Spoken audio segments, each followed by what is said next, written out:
嘿，大家好，欢迎回来。今天这集比较 special， 我请到了2个嘉宾，是 Fire 投资笔记的作者和他的太太 Max 和麦麦。我们今天会聊一些他们是怎么计算需要多少钱才能 Fire 的，又是怎么投资的，如何赚到自己的第一个10万、100万，还有现在麦麦其实已经 Fire 了，我们听一下他的感受。最后我们会 end with Fire 以后的人生，还有未来的计划。整个聊天就让我觉得很有启发，麦麦很有感染力。Without giving away too much， 我们赶快开始吧。首先我们先来认识一下，欢迎麦麦，欢迎 Max。谢谢 Ariel 邀请我们。我先说一下我是怎么认识到你们的吧。我在小红书上看 Fire 学习笔记，就是 Max post 的很多帖子，已经看了大概1年多了吧，去年开始看，尤其是 Max 会跟已经 Fire 的人会做一些 coffee chat， 然后写下来他们的感想，然后那个我觉得非常有共鸣。然后还有一些你的帖子会就是讲一些 Fire 怎么计算你有没有足够的钱什么的，我觉得就是干货也挺多，让我学到很多东西，所以我是这样子认识到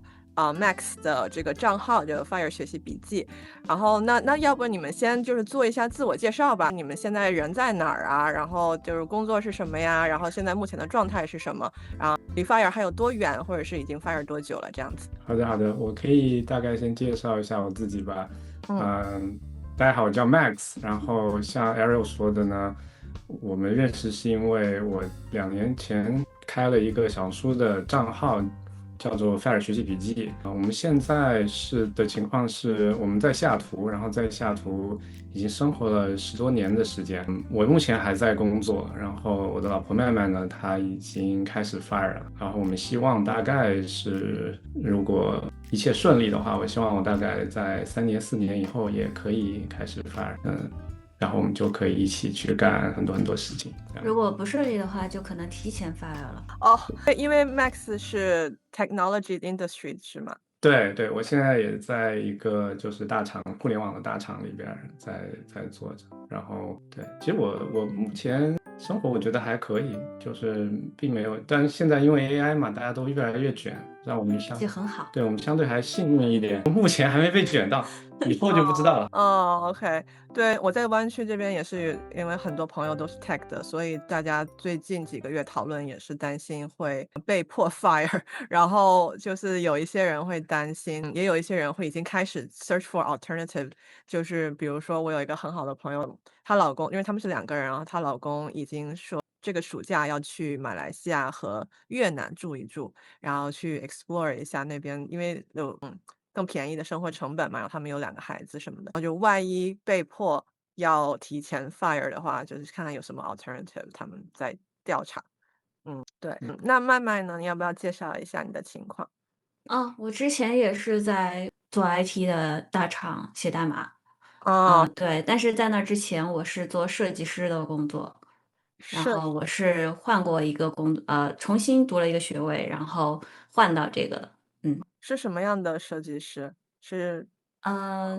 现在就吃不上饭的那一波设计师。以前小时候不懂嘛，就是本科的时候选专业，我不觉得任何人是真的知道自己喜欢什么。对，我只是会投那个学校你觉得最好的专业。那后来为什么转 tech 而不是别的方面？因为收入非常低，甚至不如你去端盘子，而且一样的也是要加班。就是在当时我和我老公就是差不多时间找到工作，然后我的工作我晚上也要加班，我 commute 的时间也很长。他当时还非常的近，因为我们住的离他的公司比较近一点，然后每天是 commute 要花1个多小时。除此之外，我的工资只有他的1/4。就是我觉得那个薪水如果没有家人或者其他人的 support， 我不知道别人是怎么在 Seattle 活下来的。对。然后你想要转成 tech 是因为Max 是纯为了钱。对，就是在我跟我老公很坦诚的谈过这个问题，我一点儿不喜欢这个。我曾经跟我的很多朋友都这样说，但是我觉得同样是卖出我的时间，我愿意把它卖得更贵一点。如果我可以卖得更贵一点，那就意味着我以后可以少工作一段时间。我从来都不觉得人是一定必须要工作的，我工作只有一个原因，就是为了钱。因为我热爱的、我喜欢的东西不赚钱，就我非常喜欢就是艺术类的东西。但是这个在大部分情况下，如果你想要做的话，要不就是有一个强有力的家庭的托举，要不然就是你真的就是非常有钱。对，谢谢你，我觉得我感觉遇到了另外一个就是挺像我的个性，就是我也很直，然后我也是像你一样做 tech 是因为这个同样的原因，对，我觉得性价比最高。对，我觉得没有必要，就是当面试的时候，你不可能跟面试官这样说，对吧？对。但是我觉得私下如果不牵涉到面试这一环节，坦诚面对自己的内心，就是工作，有些人是因为热爱，有些人是为了钱，没有哪个好，哪个不好。我也这么觉得的。所以当时我们还不知道有 fire 这个事情嘛，然后后来，所以一旦后来知道有 fire 之后，麦麦就觉得还有这好事可以工作。所以麦麦是 fire 了2年了是吗？没有半年，去年开始 fire，可能快1年不到1年了。我还占了公司的便宜，我休了个长假呀，就那个不用白不用，就对。什么意思？是有很长的sabbatical 吗？还是什么？没有，我正好遇上了一些，就是我不觉得那个病症是因为工作引起的，反正就是身体上有一些伤害，然后医生就愿意让我请假。但是我觉得那个请假的过程，休了那3个月之后，我就完全就不想再回去了，我就觉得很舒服，就是我把自己的生活安排得很好。对，是这样的。所以你们是什么时候发现有 fire 这个 concept， 然后怎么就想到可以套在自己身上的呢？应该是我先知道，然后我跟他说的。对，我之前大概一直知道有 fire 这个概念，但是其实一直没有比较严肃认真的去考虑这个事情，因为之前都还在搞那套优绩主义啊，还在那边爬梯子啊什么的，然后一直是到差不多2024年、23年、24年开始有比较这个考虑这个事情。之前有一个诱因是因为我当时加入了一个，就在疫情的期间，我加入了一个初创公司，加入了一个 startup，然后在那边我经历了一个就是 burnout，在那个 burnout 之后呢，我就当时就需要做一个抉择嘛，要不就继续在那个公司干下去，因为当时我其实在那个公司干的还不错，然后也是基本上就是在被升职的这个道路上面，要么就是我要放弃，就是所谓的这个职业晋升啊等等等等，我可能要去选一个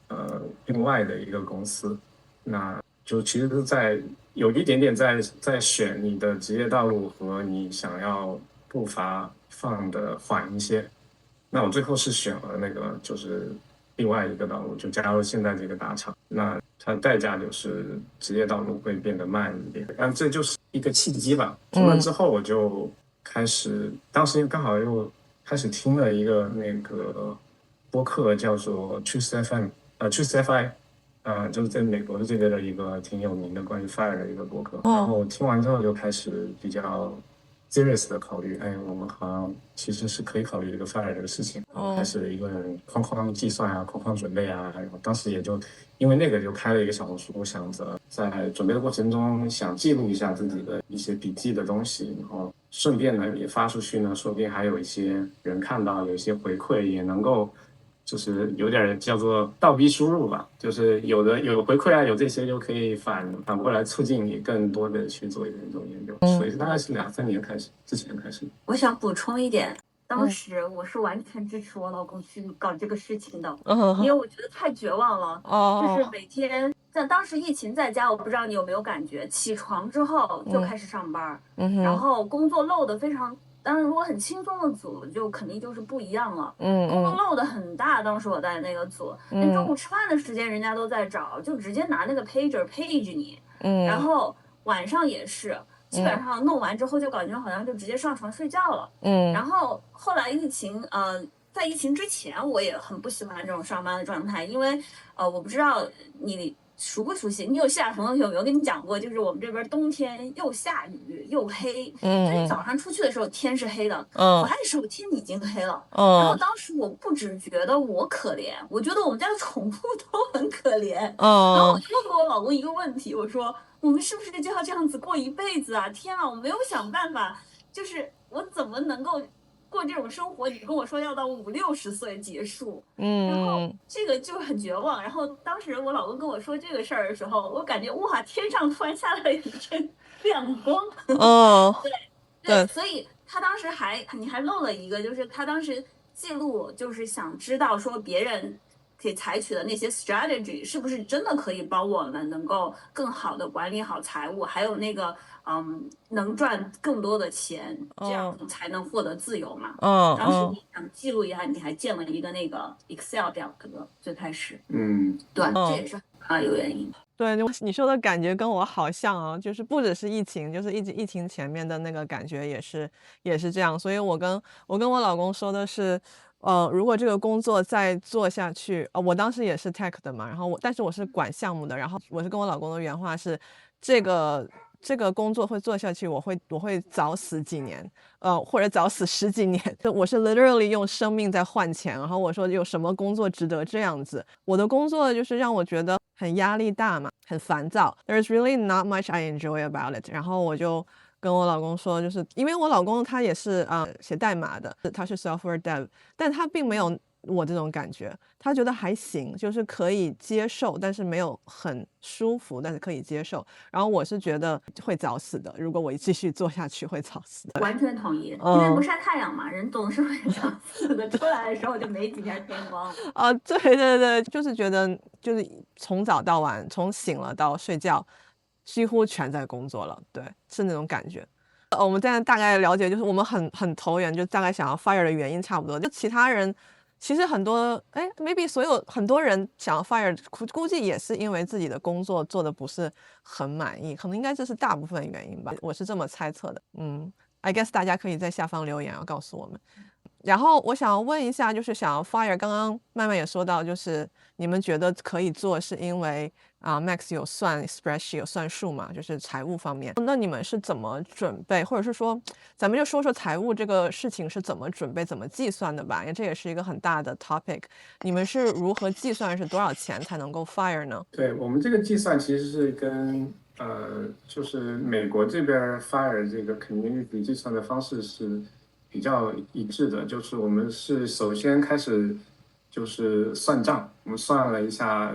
过去一年，当时我开始考虑的这个事情的时候，我就算了过去1年多2年的所有的每个月的花费，然后得出了一个平均的年支出嘛，然后我们是按那个年支出乘以33倍算的，就美国这边大概它是说比较标准的做法是25倍，对所谓入，对，倒过来就是说乘以25倍就可以了。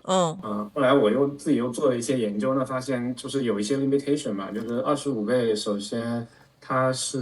当时那个回测是30年，就是30年内不把钱花完就算成功，它的成功率是多少？然后有不同的股债的，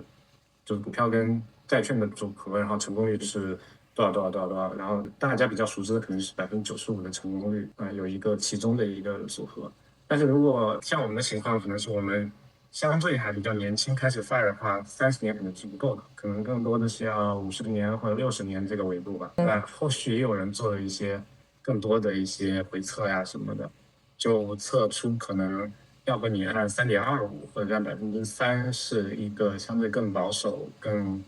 成功率相对会更高一点，在50-60年的这个维度上，就倒过来算一下3%的话就是33倍。就是这样一个计划。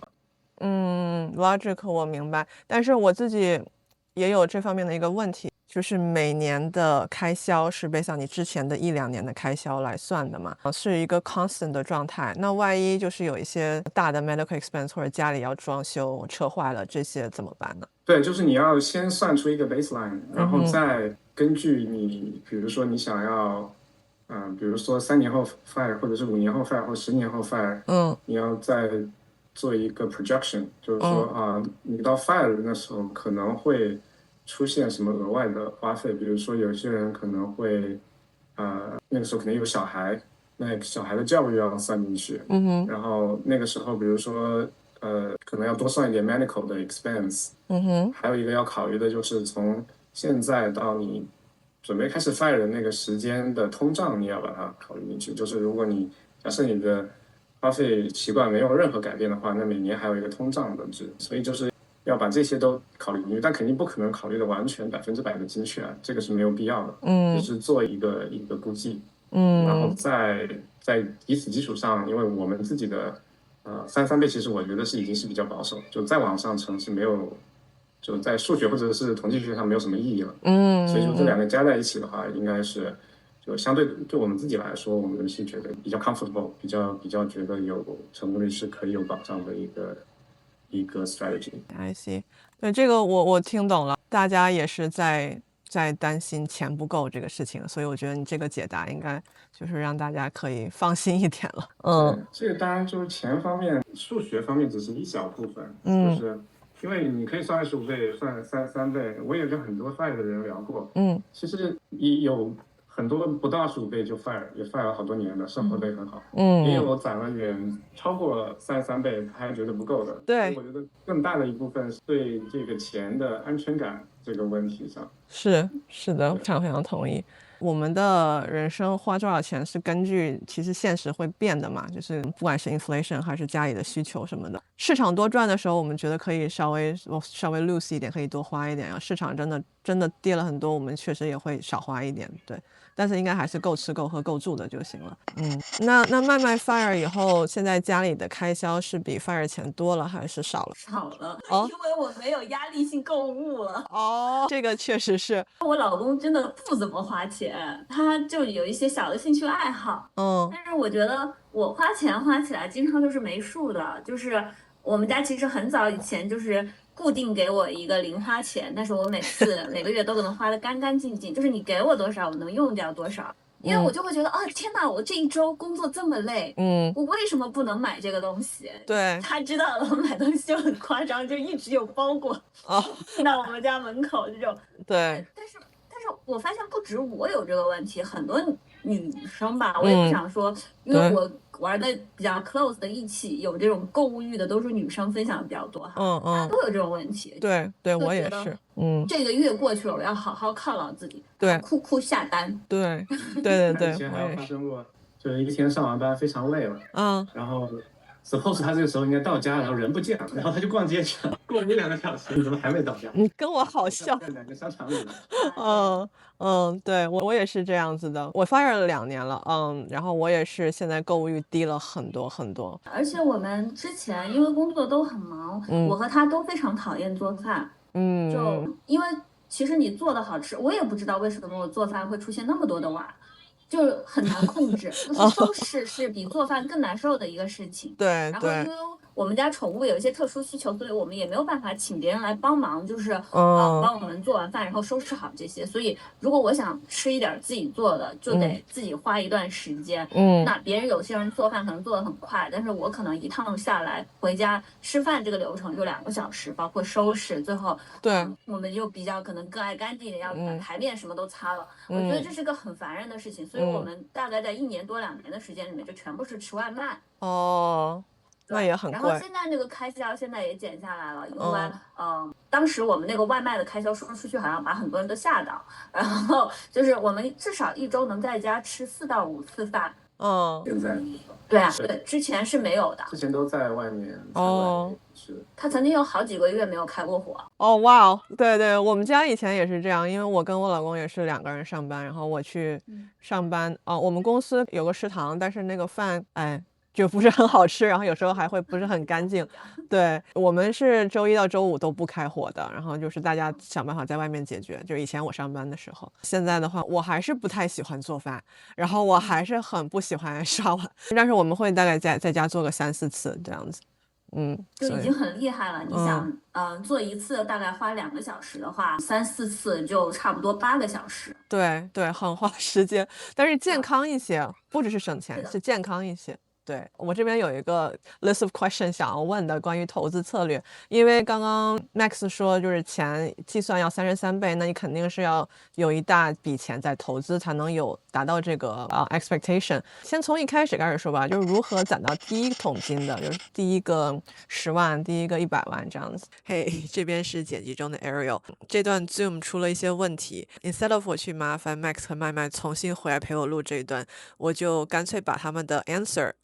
summarize 给你们。我们在聊的是 Max 和麦麦的第一桶金，就是第一个10万，第一个100万是怎么来的。其实他们故事挺 traditional 的，跟我的路线差不多，就是投资了，大学毕业的时候买了第一个自己的房子，然后同时也是大学毕业以后第一份工作，公司给的股票。在 Max 和麦麦的生活中呢，他们的第一个房子买的是一个 townhome，然后当时买的时候刚好是 builder 遇到一些问题，所以人家急着出手，也就是说一个30-40万的 townhome 可能就是拿到一个 big discount，然后首付付了6万。Max 说当时他刚毕业，所以其实是没有那么多钱的，还是找父母帮忙了一些。然后他们刚搬进去第一个房子的时候，第一年都没有窗帘，因为就实在是没有钱了。美国这边装窗帘还是挺贵的，你也不能装个太烂的装个差不多的一个房子也得$10,000左右，所以他们就过了1年没有窗帘的日子。第一栋房子就是这样来的。10年以后，他们卖掉这个房子，已经100多万了。买的时候就是放了6万的头款，所以算是翻了10倍。它的股票也是差不多是这样子，就是翻了10倍，也是10年。很多 tech 公司会给 RSU， 就是 Restricted Stock Unit，公司的股票。他们跟很多科技公司的人一样，就是他们拿了这个 RSU 以后就没有卖，然后就10年下来翻了10倍。这个跟我稍微有点不一样，就是我通常拿到我的 RSU， 我会当天卖掉，把它当成 ordinary income，因为我不敢专注投一个公司，就算这个公司是我工作的公司，我也不敢。但是，所以我就会当天卖掉，然后买大盘，美股大盘，然后我也是这样子过了10几年。所以他俩的第一桶金，第一个10万，第一个100万，也是通过自己买的第一个房子和自己的第一份工作给的 RSU 一直没卖，然后10年翻了10倍这样子积攒下来。那我们回到正片 ，Max 和麦麦 fire 以后想要怎么管理自己的钱？跟 Ariel 你也其实也比较像，就是原来我们是比较重在房地产这方面的，就是原来我们采用的一个策略就是，不断的再去 scale 自己的投资房这样子。但是在过去的几年，我们开始就是改变了策略，我们现在开始在减持我们自己的投资房。对，目前的话呢，我们是因为我还在工作，所以我们的策略是，我们会留大概9到10个月左右的生活费放在就是一些安全的资产里面。然后我们现在大概有25%左右的这个净资产是在投资房里边儿，然后75%现在是在股市里面。对，目前的话呢，我们还是会继续的准备减持房地产，但没有想好是最终是全部减持到一个都没有，还是说最后留一个这样子。对，然后开始 fire 了之后呢，可能会再调整一下，可能目前的想法是大概会有70%的在股市里边儿，然后股市里面主要持有的这种指数。另外30%呢，可能会分散在做一些 diversification，就比如说会买一些安全资产啊、债券啊，也有可能会买一些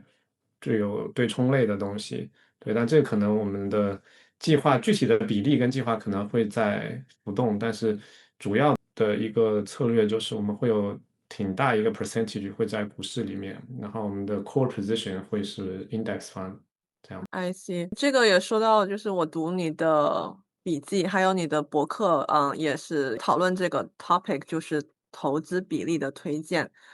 好像你研究了一个 paper 叫 Beyond the Status Quo，就是关于国债和股票的比例。这边你有什么就想跟大家 share 的吗？就是退休以后，你刚刚说70-30是这样吗？对，我们自己的打算是70在股票里面，30里面可能不会全在债券里面，但是我们的想法是会留一个大概3年左右的生活支出，放在类似债券或者是比较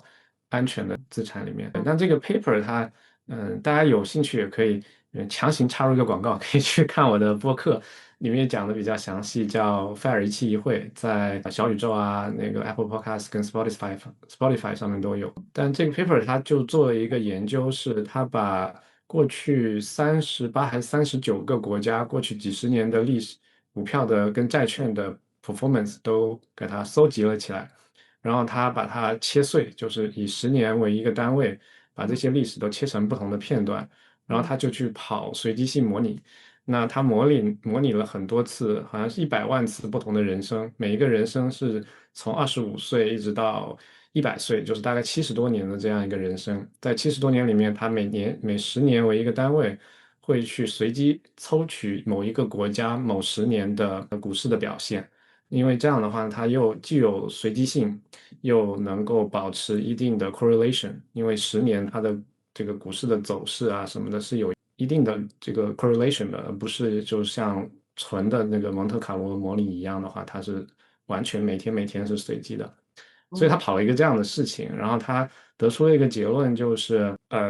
传统意义上的股债平衡，就美国这边有一个很流行的叫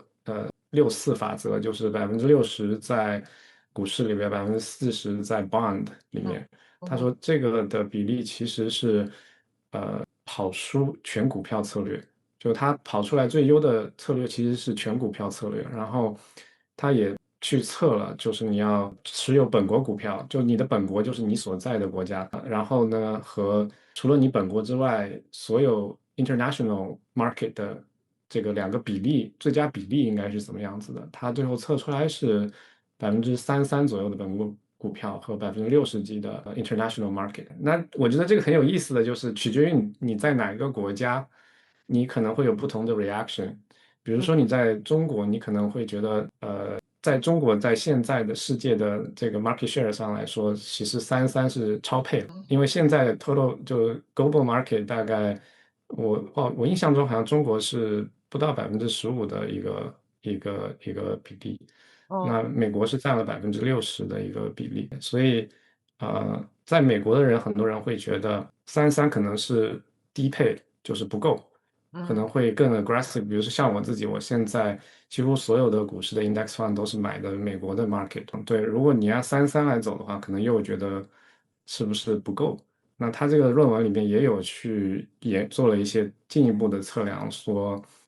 根据你认为你对美国未来会不会维持现在这样一个 dominant position 的判断，你可以有不同比例的持有的策略。这个具体在论文里大家可以去看。所以我觉得这个论文挺有意思的，但是，我觉得更重要的可能还是就是一个是长期主义，就是它的整个框架是基于你要持有几十年这个维度，然后另外一个呢，就是不管具体的比例是怎么样，我觉得是大家要 diversify，就是不能只关注于单一股票或者单一 market。那另外一个它的一个策略是说那些看似很安全的资产，比如说债券啊，或者是甚至有些人会觉得我存在银行里面拿一个很低的利率，我不希望我的本金有任何的损失，我拿这个利率是最安全的，只要有这个固定的现金流，我觉得这是一个最佳的策略。但他的这个研究得出的结论其实并不是这样子的，就是你的股票的，就是你的资产的收益不够高的话，会在长时间线上是会被通胀给吃掉的，所以导致最后的收益是不如需要冒一些风险的一些别的策略，所以这个还有一点点反直觉吧，我觉得。对，我也是看了你的 post 才对这个有了更深的研究。然后我最近因为这个做出了一个 difference，就是我把更多的钱放去 VXUS，就是 international，没有全放在美国的大盘了，就是我开始 diversify to international。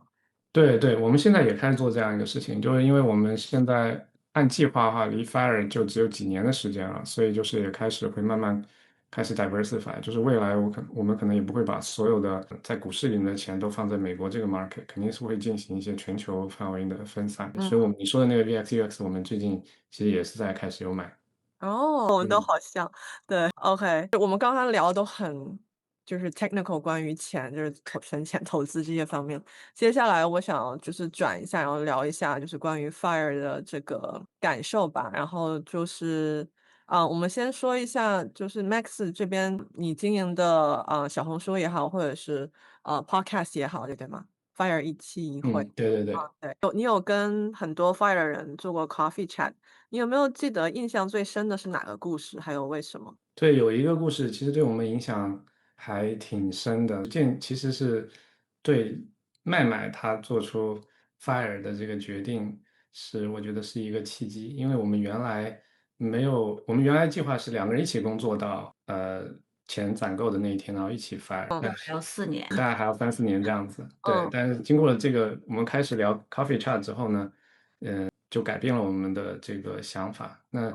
具体故事要不麦你来说吧，就是我们当时跟一个人叫 W 小姐，对对对。对，跟她聊天，然后你要不你讲一讲？对，我觉得 W 小姐姐她是设置了一个 goal 的，当然我们和她的 goal 肯定是不太一样的，但是 W 谢姐姐在我们聊天过程中问了一个问题，就说你们已经存了这么多钱了，那为什么不 file 呢？我就觉得对呀，就我之前吃这个苦，不就是为了不上班吗？然后因为他提了这个问题，然后我老公就去进行了一个计算，就是当然也要感谢我自己，我在这个工作上也不是一个很争气的人，也没有爬到很高的位置哈，拿到这种出面的这种薪水没有在湾区是被呼吸线都没爬上去的那一种。然后我的公司如果扣掉西雅图和湾区应该差不多吧，都税特别高，所以又很辛苦。然后他算了一下，他只要再多工作1到2年，我们依然能够达到相同的goal，这是不是也是非常的反直觉？然后他就觉得说，因为他情绪非常稳定，你也可以看到我的情绪是忽上忽下的，就是我是一个比较能够影响别人的人。然后我如果上班不痛快了，家里连狗都不能开心他就觉得不如你就开心吧，就是他觉得我对他情绪影响比较大，就是我可能今天发完脾气，明天就没事儿了，但是他可能就需要比较长的时间去恢复、去消化我发泄了他身上的情绪。然后我觉得很多老公都是这样的，我先表扬一下老公们做的很棒，但是就是他就觉得我可能高兴一点比较重要，而且他当时就跟我说，他宁愿就是多工作1年。然后让我能够买得到4年的时间，就提前玩，提前休息，再一个呢，我觉得我工作的环境也一直以来就可能，你知道，有的人就是工作运很好，就一进去就到一个特别友善的环境，对，比如说像他从来没有 on call 过，怎么可能这种人他做大午没有 on call 过？对，就是运气比较好了。那我们也要承认，这个世界上运气是守恒的，家里有一个运气好的，就有一个运气不好的。然后我一直就在 operation load 非常重的组，然后我在的厂又非常的有毒，反正就是著名赌场。然后我就觉得，其实我也不能，我现在回想起来，我也不能怪人家。我不知道这个能不能说哈，如果你觉得不能说，可以剪掉。就是我知道有很多同事是一边吃药一边上班的，就是精神类的药物。就是他们很坦诚的跟我们来说这个，他们有时候生活摆在桌子上。那我知道，我同事也有，对，是吧？就抗什么什么抗什么什么的啊。然后 YouTube 没有屏蔽词吧？然后有一些这还是知道自己有问题的，但是我觉得很多人他们可能精神不太健康，或者是精神卫生出现了一些问题，但是他是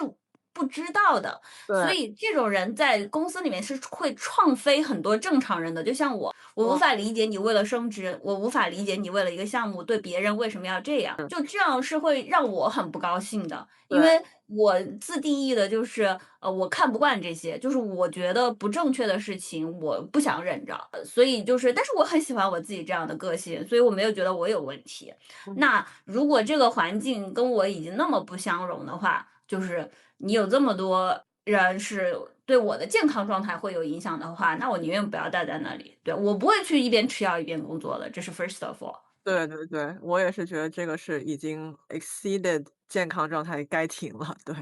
对，所以就是当时 W 回到那个问题，就 W 小姐姐一个话就把我弄醒了，非常正确，已经有这么多钱了，就是可能当时感觉就是可能我们不需要一定要到某一个点才能结束，这就是现在我看我老公，我刚开始的时候开玩笑我说，如果顺利的话就是3到5年，3到4年后退休，如果不顺利的话我们就提前退休。我没有觉得说我们一定要到某一个线，我非常确定我们一定有办法来解决这个问题。对对对，我的想法也是这样子。就我老公是比较一定要到什么线，因为我刚刚也说他很保守，然后他会觉得到了他说的那个 number，他会更有安全感。但是我就是说，我们就是有手有脚，身体好，只要心态正常或者是 positive，那你是干什么都可以赚到钱的。对，是的，对，我觉得就做 coffee chat 这个事情对我带来一个很大的一个改变，就是跟这些人聊完之后，发现就是大家的答案是多种多样的，然后 fire 的人也是各种各样的情况，各种各样的 finance 上面也是各种各样的情况，那其实他们都过得不错，其实没有一个所谓的标准答案。对。对对，对，那麦麦你一个人就是裸辞了以后，算是裸辞了以后，对，因为对，你现在没有在工作。对，那我把公司 fire 了，对，那你 fire 了以后，你现在会不会一个人，就因为你们夫妻两个人，但是只有你 fire，你会不会有什么不安全感？不会，首先就是我觉得钱用不完，然后我的兴趣爱好都很便宜，我不知道你有没有看瞿颖的那个采访，我天呐，瞿颖都只穿15块钱一件的 T 恤是吧？那我穿10块钱就够了。我本来也非常 cheap，就是我就喜欢在 Temu 上买一些乱七八糟的小东西，因为我兴趣爱好，比如说我要买一个什么小工具，我都是在 Temu，然后它大量的，这不是给他广告，可以把它这逼掉，然后它有 cashback40%的，我就上去买，就是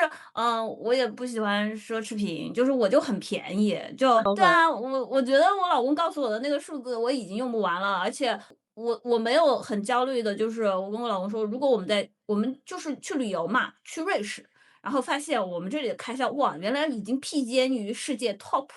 的那种城市了。对啊，你这也太贵了呀，这不是我们的问题，对，嗯这是这个城市的问题。那我们嗯就去便宜一点的城市。然嗯后我还跟我老公说过一个很有意思的现象，就是离开我们这个西雅图往下开1个小时，就在那儿买同样的东西都能便宜40%，我不知道为什么，就是农产品，就是一样的东西。我嗯就说，那如果我们没有达到你心里的那个数字，那我们就搬去一个更便宜的地方，对。然后，所以这个钱我是非常有安全感的，而且我没有，我从来没有说，必须在某一个城市 settle 或者离开这个城市就是一个失败的想法，因为我觉得这个地方既不是生活的地方，我对我家乡也没有那么深的情感，反正就是从小到大就是在那儿读书，也没有在附近都没有玩过，然嗯，后念大学，我就是不会 attach 任何情感到一个城市上面去，我觉哦，得我在哪儿过得开心，这个地方就可以，对，嗯。就重新交朋友就好了，非常好，我也是这样。上次跟 Max 做 podcast 的时候，我也说，就是将来我和我老公都 fire 了以后，我们是打算去到处旅居住的，就不会在对。一个地方待。until maybe 找到特别合适的地方，那可能会再买个房子什么。想要问麦麦，就是你 fire 以后会不会有迷茫期，或者反复，或者是说担心自己的 skill set，有没有担心会不会回不去上班，或者找不到工作了？未来会有这种担心吗？嗯，这个有几个阶段，我经历过，非常短，可能1个月不到就结束了。哦，我这个人也比较想得开。就是我刚开始辞职的时候，我所有在公司里面的好朋友，我嗯觉得公司对我唯一好玩儿的一点是，这个不推荐啊，就是在公司里面我认识了很多很好玩儿的人，就嗯是我永远是用最真诚的样子去对待所有的人，然嗯后如果我能够接受到别人回馈给我的真诚，那我就觉得这是个好人。但是在公司交朋友其实也是不是一件很好的事情，但是我交到了朋友，就我辞职的时候，他们都各种想办法想要我去，他说我给你找一个，你等等，我们这里马上就有 HiCon，然后什么什么，然后。嗯就是他们就觉得，我当时就跟我老公讨论这个问题，我觉得他们是不是在怀疑我做的这个决定是错的？我真的就是不想上班了，就是可能就积累到那儿了，我就觉得我就真的不想上了。但是后来就觉得说，他们还是好的，他们出发点是从他们的观点角度来说，他们觉得哦，你还是要有一份工作，这样有安全感，对吧？所以嗯嗯这还是别人的好意。然后在很长就是这大概1个月以内的时候呢，我也想过说啊，如果我曾经合作过的特别好的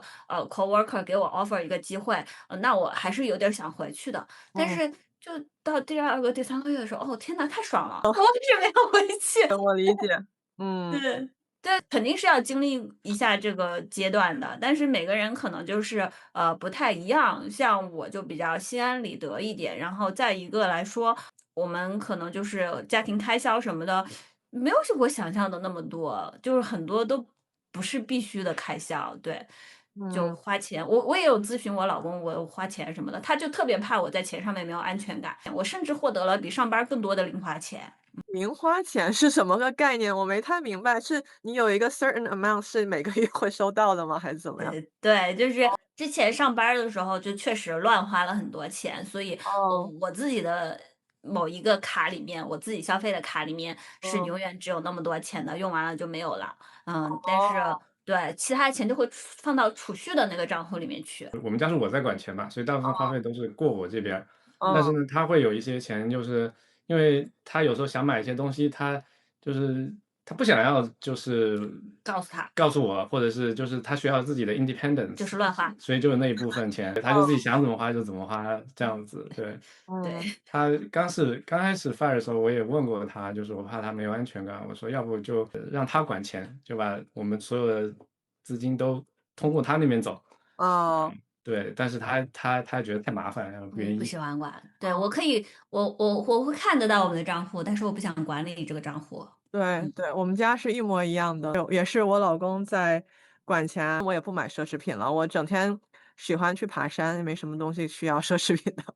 嗯，对，他还有一个很好的一点就是他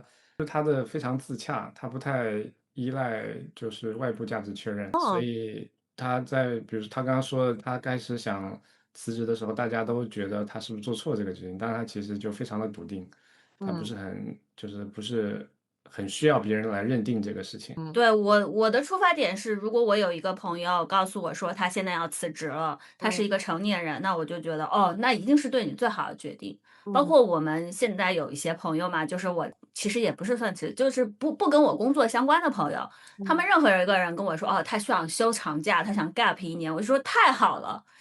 你终于是过上好日子了。然嗯，后还有一些朋友可能就是从来没有上班过，我说你知道你这样命有多好吗？就是，是一般人都没有这种好命，然后嗯就是我是会这样说别人的，所以我期待的是别人跟我说这样的话，但是我就想，就每个人不一样嘛，对吧？但嗯是我现在对我的朋友还是这样子的，就是如果你是一个成年人，你做了任何的决定，最后的结果是你自己负责，那嗯，我能说什么呢？我就说，哦，那就一定是对你最好的决定。之对，前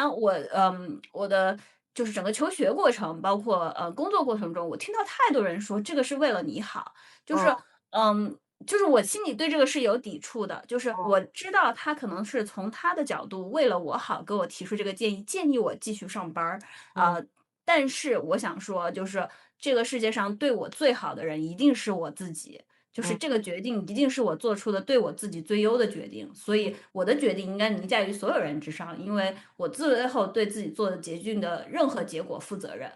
对，你说的就是我想说的，因为我跟你 go through 了一模一样的，然后我的想法也是这样子的。对，那麦麦，你现在就是 fire 了以后，你的一天的生活安排是怎么样子呢？还有就是你会不会担心跟社会失去连接之类的？我跟社会的连接应该比以前更紧密了。啊，怎么就是说？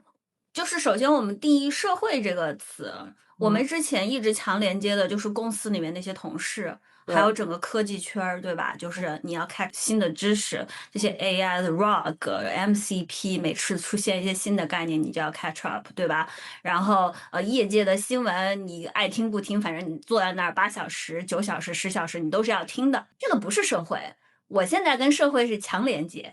因为我认识了不同在社会上做不同事情的人，我认识了开店的，我认识了可能从来没有上过班儿，但是跟我有同样兴趣爱好的，这个嗯是社会。然后我的生活排得非常的紧，就是我前两天，对，就前两天早上他还没起床，我起床了，我去参加了一个，就是我有一个自己非常有兴趣爱好，然后嗯我去参加了一个会展，然哦后里面有好多人，就是大家会提前20分钟排队。那其实真哦的就是一个非常小的会展，就是你会觉得哇，这么多人真有意思，他们都这么喜欢这么小众的一个就是品类嘛，就是这种，然后都是我的同单，然后也非常的 nice，就会跟我介绍说，哎，这个你应该怎么样，那个啊，我跟你说我养过，怎么样，就是这种哎非常神奇的交流，就是很和蔼，有年纪非常大的，就拄着拐杖的。也哦有年纪非常小的，可能看上去就是大学生的那种，嗯反正就是没有跟社会是肯定没有脱节，而且我个人不喜欢沉浸在一个，我知道现在 AI 很厉害很牛，我有一点疲倦，就是他们为什么一直在鼓吹这些东西，我知道就是为了赚钱融资，对吧？但是我脱离开工作之后，我的生活现在除了把 AI 当 search 用，其他都不用。就你才会发现，哎，原来真实的世界其实就是这样子的，就是以前是跟社会脱节的，就是我是这样定义的，对。I see，对，我也是，我觉得我特别能够理解到你说的。我经常会一个人出去玩，因为我在我的房车里面，然后我会经常带着我的房车去 nature，就是在大自然里面，然后会突然间消失一段时间的那种，就完全不在任何 social app 上，或者是甚至是微信上都找不到我的那种。对，然后我的朋友就之后跟我见面会觉得他们问我会不会挺自己一个人啊，会不会很孤独啊、很无聊什么，我一点都不会。然后我就觉得自己好 enjoy，然后就觉得人生怎么可以过得这么好。很多我的朋友也是30多岁就刚有了自己的第一个孩子，然后还想有第二个孩子，然后就被这个压力搞得很大。我和我老公已经就暂时打算不是要小孩的了，因为那个养起来很贵。我知道他会给你一些情绪价值，那你要配的就很高啊，就是你的钱。我很便宜，这种很贵的东西我不太想要的。养宠物也很花钱，我好像听说你也有，对吧？对，你看我们潜释之后，我们就觉得，这个东西对我太贵了，那养小孩只可能比它更贵。那为了我的精神自由，为了我的身体自由，我可以把这个排除外。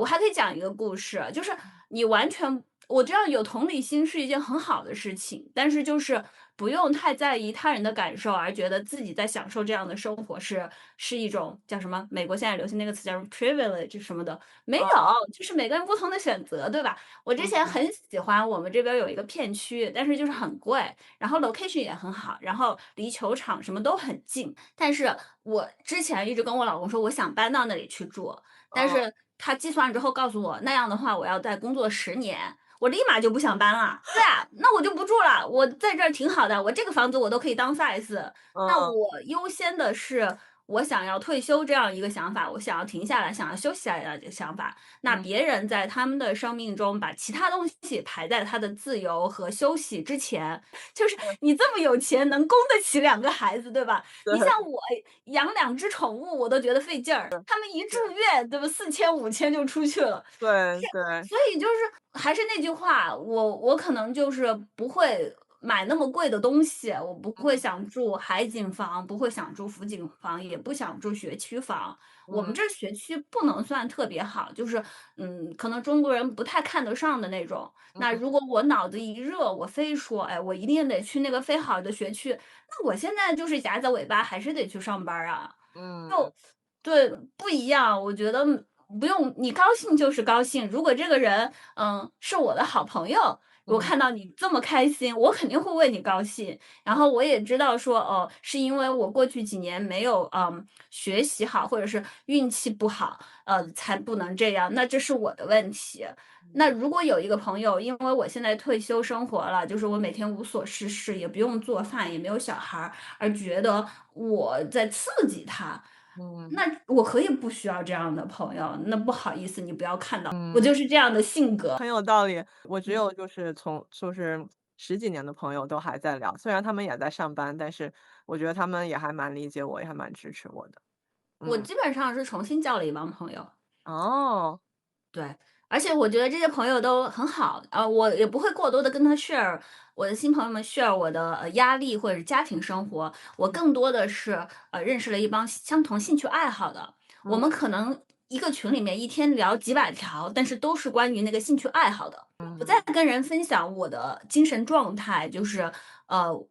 但是如果人家愿意跟我说，我是愿意听的。比如说他们有些还在上班的，你也知道最近有一些大厂就是各种裁员呢，他们如果愿意说，我是 being nice，或者是我是有同理心的人，我会回复，我会安抚，我会告诉他，不管你在哪儿工作，不管你在大厂、中厂、小厂，不管你以后在不在这里，只要我们有相同的兴趣爱好，我们依然是好朋友。那我觉得这是我能说出来抚慰别人的话，对吧？也是我心里面这么想的。然后其他的，至于他们的婚姻感情，如果别人不愿意说，我也不会说。就是还有财务状况，这个是 big no no，就是不想牵涉到这些。然后做到成年人交朋友做到互相尊重就好了。对，好喜欢你啊，麦麦。我们聊一下未来吧，就是刚刚麦麦说，就是对生活要求也不是很高，也不是说非要一直住在西雅图。那未来，等你们两个都 fire 以后，有什么打算呢？要出去吗？去玩吗？对，等到我 fire 之后，我们应该肯定会体验一段时间的旅居吧，就跟可能大多数人一样啊，包括我们今年也可能会尝试一下，因为我还在工作，可能请不了太久的假，我就准备1个月吧，在另外一个地方。对，然后呢，fire 之后体验可能1、2年的旅居，看一下自己喜不喜欢吧。之后的话，可能我目前我自己的想法是，待会儿可以问一下麦麦，就是我觉得我现在从原来一个可能更加目标驱动的人变成体验驱动了，我就现在越来越觉得，就是人生不过3万天，就很像是一个来这个地球这个游乐场游乐的一个单程票，所以我们的主线任务就是怎么能够玩的尽量的开心和尽兴，所以我就希望我的生活就是把我 fire 之后每一天用各种就是即使不赚钱我也愿意去做的事情，把它重新重构一下。对，你们旅居想的是哪里？没有确定，应该各个国家都会是，就是欧洲、亚洲肯定都会去。对，就看别人说哪儿好，我们就去试试。旅居是说去几个月住，然后再回来这样子。因为其实我觉得我们这个城市夏天真的很好，特别适合我的兴趣爱好，又不热。最开始的时候，肯定夏天我觉得在这儿待还是最舒服的。但是我们只有下雨季和不下雨季嘛，那下雨季哪里都会比我们这里好。对，我们就想在可能更像是一个地方住几个月，然后再去另外一个地方住几个月，然后可能夏天之间回到西雅图这样子。对，这个打算不错，但是房子怎么办呢？就是你们出去旅居，这房子空着吗？空着。现在也没想好，就是我们可能会想要换一个，开始 fire 之后换一个房子，然后可能稍微小一点比我们现在，因为我们现在房子对我们两个来说是太大了，就完全没有必要。对，之后呢放小一个之后小一点儿可能没想好，要不就空着，或者是我们也想过做 Airbnb，在我们不在的时候。对，那挺麻烦的。之前也跟另外一个 fire 的朋友聊过，他在做 Airbnb，他也说其实操心的事情还挺多的，特别是人不在的时候，就是不想影响我们旅居的体验感，就是我们两个都不 enjoy 打理房子这件事情，就是包括当时想把那些房子处理掉，很重要的一个原因就是我们有管理公司帮我们管理，但是还是会有问题到我们手上，然后我们两个都非常不想处理那些问题。对，那就是看你如果空置在那儿几个月或者是半年，值不值当，就是这个花这个钱来买你的心理舒服，对吧？然后我觉得空置几个月应该不算什么很大的问题。对，就是如果太麻烦，我们宁愿空着它这样子。对，因为主要是我的房子空着有点儿，就是太贵了。对，他每个月要 maintain，他还要还贷款什么的。对，还得5000块钱，太多了。我们就是想当 size，就买个便宜一点的。对，我们就在这儿，他 commute 还比较方便。那他不上班了，这个 location 对我们没有任何意义。对，可以住得更偏远一点，只要能离餐厅在开车半小时1小时都能到达的地方，我觉得都是 OK 的。对，而且我不喜欢城市生活，我就喜欢乡下。我们也是在考虑，等我老公也 fire 以后，我们找一个更便宜的房子，但是一直没想好到底要去哪儿的，就做了很多 research，在美国也没有想好到底要去哪儿。对，我甚至考虑过。我妈给我出个主意，就是搞一个很大的那个拖挂，就是有2个房间的那种，然后可以连到那个营地嘛，那个下水还有电都连上，下水管、上水管，这样就跟你这个房子一样，然后就 unlimited water、unlimited electricity，然后你这个拖挂你不需要自己带的，你可以找人给你拖到哪儿。然后比如说我今天想住洛杉矶，我明天想住西雅图，我就找个人给我拖过去，付他钱。就是不同的地方城市不同的营地的价钱，洛杉矶肯定很贵了，2、3千一个月，但是西雅图可能就2000一个月，然后德州就1000一个月这样子，然后就有不同的地方，我也考虑过这样子过，然后那个拖挂还是蛮大的。对，我觉得如果旅居的话，拖挂或者是甚至就是 van life 这种，我觉得都还蛮好的。对，我肯定会留着我这个小房车，但是我这个房车很小，就住2个人，有时候会就一直在住这个小房车是不行的。对，所以我跟我老公的计划就是，我们可能会就住在房车几天，然后他会订一个 Airbnb，我们再去住几天，然后再回到房车，这样子到处玩。对，如果非得就是想住的话，我没有觉得租房是一个特别差的选项。我觉得对。有时候，可能租客更便利，就是只要这个房东就是不要让你随时就走人或者怎么样，还是挺保护租客的这边儿，所以就挺好的。对是，我们也是 open to 租的，而且出去旅居肯定是租的。对，那最后聊一聊更远的未来吧。就我这边也是丁克，也不打算生孩子，然后主要也是因为太贵了。现在也没有谁想着要养儿防老这种东西，确实是已经没有这个概念了。但真的是老了，老到有一天，因为我自己的狗狗现在是老到眼睛和耳朵都不怎么灵，然后那个手腿也不怎么样，然后但是有我在照顾它，所以它还可以 live，虽然很辛苦。但是我们人可能也会到那一段，因为我奶奶她也是过了10年，就是不太能自理的日子，然后也找不到很合适的人照顾她，然后还有人想要就是骗她，因为她听不清楚也看不清楚那个 document，然后那个时候就是如果没有一个可靠的人，会不会我想的很远，但是我也会有一点担心，你们会不会想的这么远，会有这种担心？我们好像还好，我觉得他肯定是我觉得完全 OK 的。我可能比他稍微想的远一点，但是我也没有很大的担心。但我主要的想法是，就是为了，我就觉得人最后那失能的，或者是最后那一段时间，不管有孩子没孩子或者怎么样，我觉得都是不会过得特别好的，就是这是一个 fact。所以比我们现在的生活来说，那跟你有孩子或者没有孩子没有关系，所以就首先要接受这个事实。另外一个就是我们都不太愿意为了最后，比如说5年或10年那段时间，需要用我们现在到那段时间的几十年的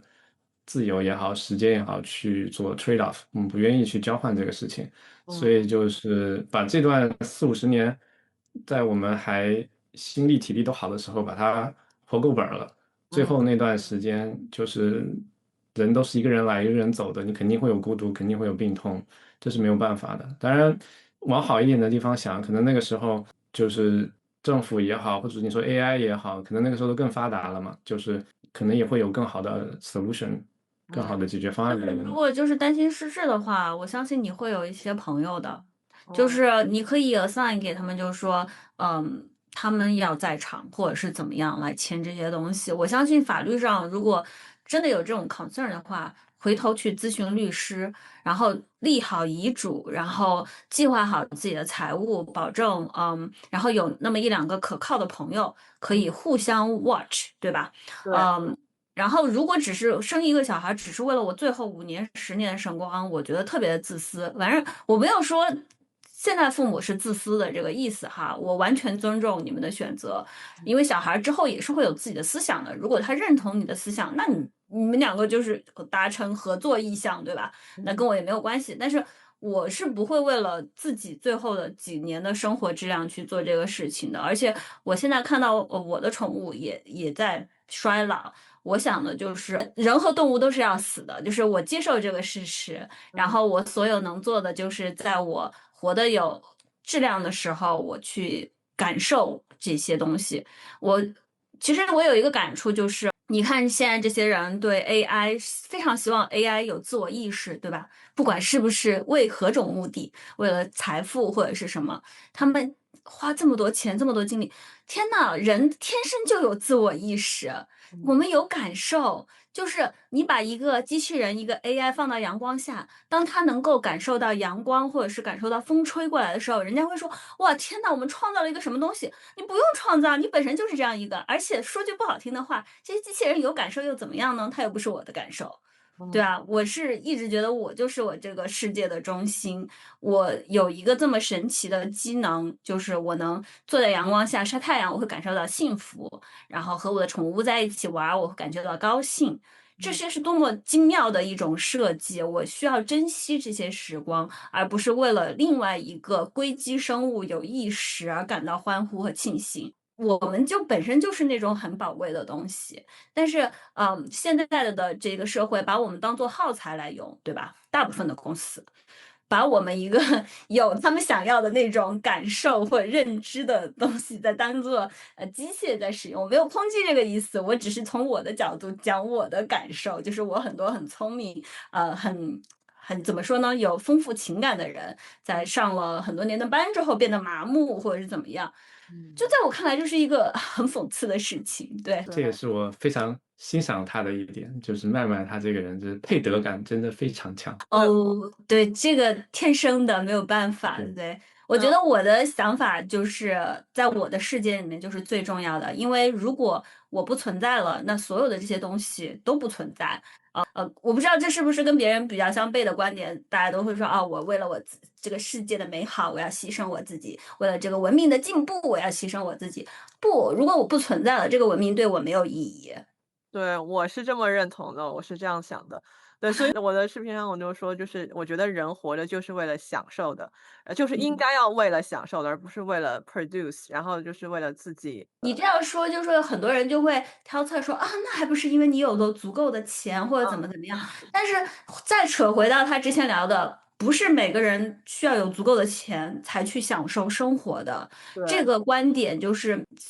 只能自己去理解，不能别人告诉你。从别人的聊天中间，我们发现是这样子的，就是反而是更爱护自己，就是很爱自己的人会去这样做。对，我没有说不这样做就是不自爱的意思，就是每个人都做出了不同的选择。你要承认你更喜欢的是拥有财富。对，好，我这边记得 topic 大概都聊得差不多了。那麦麦和 Max，你们还有什么想跟大家分享的吗？我就不上班之后，好多可能脑子里已经有这种想法的朋友就会悄悄问我说：“你不上班了，你高兴吗？”我就跟他说：“我说就很奇怪的一件事情，就是为什么你作为一个当然我没有这样说啊，因为大家都是很好的朋友。首先回答问题本身就是很高兴，有事儿做，快乐，觉得哎呀天呐，如果我就是我们两个就说积蓄更早一点达到的话，早就不想上班了。然后，但是还有一点就是，我们没有一个社会规则制定说我们就是出生就是为了上班的。我不知道这是怎么。你看我的小狗儿是吧？他们生下来，小狗小猫儿，他们生下来就没有人跟他说你要去上班儿，就是一个生命的诞生不是为了工作。就很奇怪，我只是做了我该做的事情，然后我告诉你，我觉得我很高兴，就是别人就是你可以试试，就试一试，成本儿又不会太高，对吧？但是我不是建议大家都不去上班啊，我看得出来很多人还是很喜欢上班的。对对对，哦，我最近就是读到说，每个人是他身边的5个人的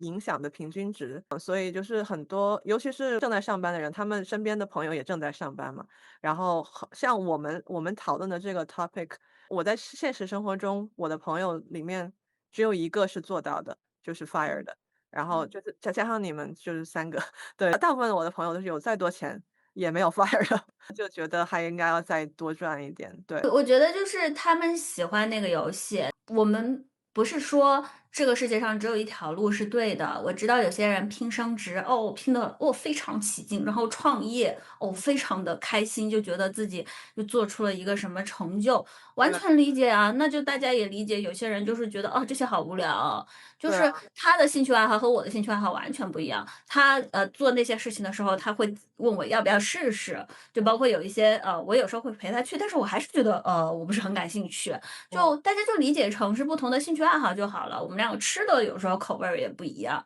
对，就是这样，就是正常。如果只是说有些人，比如说你做 ABC，你创业痛苦，你打工痛苦，你早上起来一想到要7点起床，你就很痛苦。那你要不试试别的，就试试别的口味呗。是的，对，我觉得就是确实是 fire，它也其实是众多路中的一条路而已，也未必是最好的路，是一个很小众的路。嗯，对，但是我本身比较反对，我不反对，就像麦麦说的，就是自洽，你的价值体系在里边，你能去玩这个游戏，你自己也愿意，那都可以。但是我比较不喜欢的是，就是一边单抱怨。对，就是你不能做仰卧起坐，你不能既要又要，或者是或者我想做，其实后来我想做这个小红书或者是播客的，就是也希望让大家更多人知道，就世界上是有很多不同的路的，就是不是一个单一叙事的事情，不是一个单一的价值体系。那至少让你看到，可能有很多人在活不一样的生活之后，你可能再思考一下，可以再选一下自己究竟想要的是什么。就是我觉得这个点是很值得花时间去思考的，就是你的价值到底来自于哪里？大部分的人其实都是由外部定义的。那一旦这个外部体系出现问题了之后，比如说我们现在 tech 圈被 AI 取代了之后，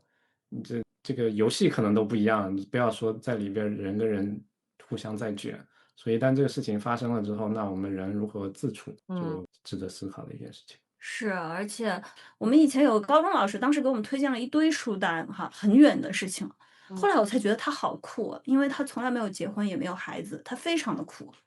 他非常喜欢一些很先锋的文学，我没有觉得先锋文学就是好的意思，但是他会接触很多不同的人说的东西，就是至少他推荐给我们的那些书里面，没有一个告诉我们是要上一辈子班的，就是这种，对吧？都是培养你有自己的想法，有自己的自主意识。今天非常感谢麦麦和 Max 来参加我们这一次的就是聊天吧，也非常开心能够找到已经 fire 的或者正在 fire 路上的朋友，可以跟我们 share 一下你们的人生经验和投资经验。OK，最后想说去关注 Max 的小红书和播客 fire 一期一会，大家对于这期有什么感想什么的欢迎留言。那我们就聊到这儿，谢谢你们，拜拜。谢谢你，谢谢 Ariel。可以吃饭了。谢谢大家，谢谢大家的观看，我们下期见，拜拜。